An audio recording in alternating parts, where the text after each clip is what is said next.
and coming up, hilarious human being gets up here all the time. Give it up for Jeff Greenspan, everybody. Come on.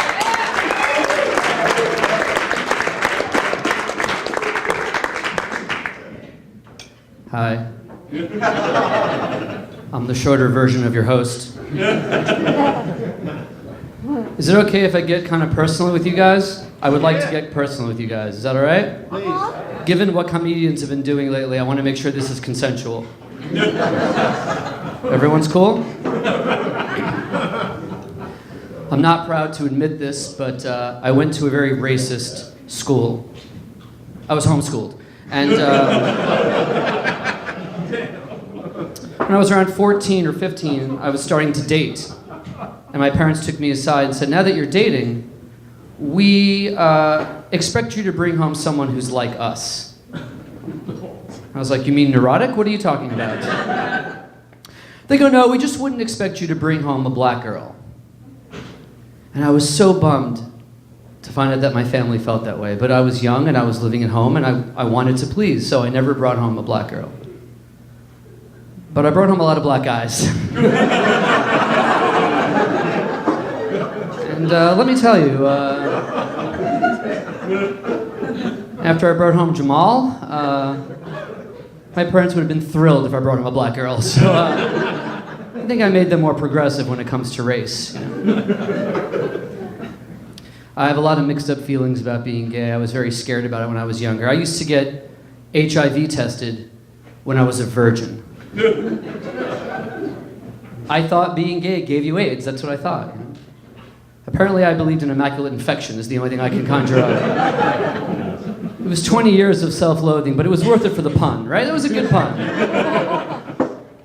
Nowadays we encourage people to be comfortable with their sexuality. We have gay pride parades, you know? But we don't have any parades for the gays who are just not that into it. You know? Like there's no gay ambivalence parade. That would be a horrible parade. You want to go to the ambivalence parade? I don't know, I could take it or leave it, you know? Any straight guys in the audience tonight?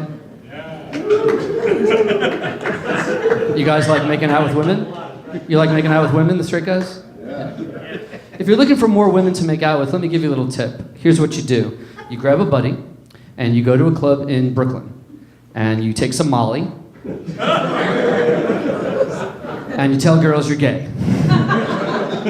Because I did that a couple of weeks ago, I made out with 3 girls. I'm still gay. Here's what happened. I was making out with my buddy Tion. He's this hot dude. And this girl comes up to us and goes, are you guys gay? I'm like, pretty much, yeah. And she's like, are you guys a couple? I'm like, no, we're just buddies who make out. She's like, can I make out with you guys? I'm like, absolutely. And then she's like, you're a really good kisser.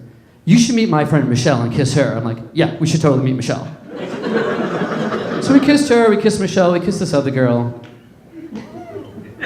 Now guys, here's the deal with my plan. It requires a pretty hefty down payment. You gotta make out with your buddy, you know? But the monthly installments of pussy are very attractive, so consider it. And then one of the girls said, you know, we should go back to your place and have a threesome. And I was like, hell yes. We should totally do that. But as the night wore on and the Molly wore off, she wasn't that into coming to 2 strangers' apartments, you know?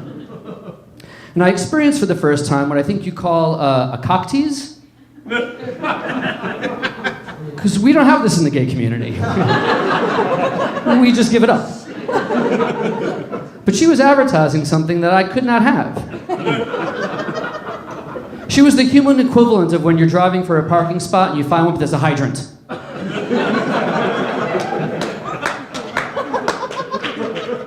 The female equivalent of an empty seat on a crowded subway train, but a wet spot. Or the biggest cock tease, I think, is when I see a poster on the street for a concert I want to go to and it says it's sold out. They knew it was sold out when they made the poster. They're literally advertising things I cannot have. Fuck you, poster. Fucking cock tease. I'm not saying this is true. I'm just saying it's a stereotype. It's a stereotype that black people like to talk in movie theaters. that they'll yell at the screen, "Don't go into that house!" I wish I had a black film audience following me around in my real life.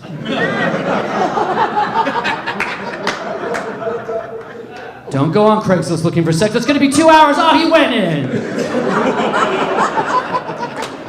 You're gonna get gonorrhea if you go with that guy who's already got gonorrhea? Oh, that's all right then, okay.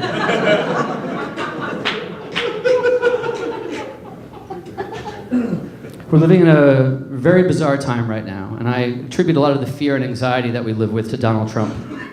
And even when he was campaigning, he wanted us to be fearful, especially of others. He wanted us to fear Mexicans. He told us that Mexicans were going to take our jobs. Let me tell you something. Mexicans are not going to take your jobs. Robots are going to take your jobs. Yeah. And once the robots have all the jobs, trust me, Mexican robots are going to take their jobs.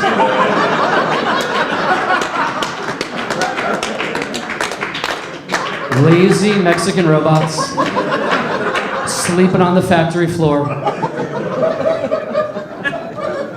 You gotta stay positive, though. You gotta stay positive. And the way that I do that is I constantly remind myself that now every building is a pre-war building. So that's good. That's a good thing. This is the longest I've been off my cell phone in a long time. Thanks for listening. I'm Jeff Greenspan.